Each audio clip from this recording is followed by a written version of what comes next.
অতি সুখে পাথর হয়ে গেছে।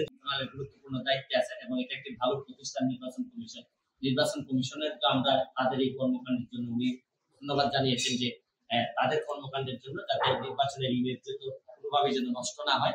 এই জন্য উনি এটাও বলছেন যে কোনো কারণে মানে আমার জানার বাইরে এরকম কোন কারণেও যদি কোনো আইন আপনাদের ভঙ্গ হয়ে থাকে এইটার জন্য আমি দুঃখ প্রকাশ করতেছি এবং ভবিষ্যতে আমরা আরো সতর্ক থাকবো যাতে কোনোভাবে না ক্ষমা চাওয়ার বিষয়টা কিন্তু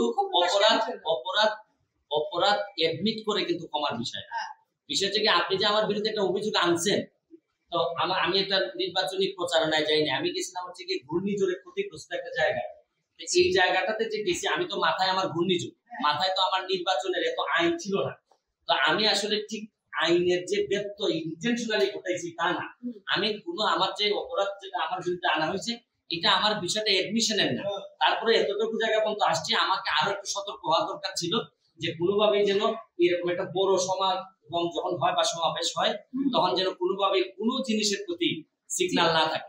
আসলে অতি সুখে পাথর হয়ে গেছে।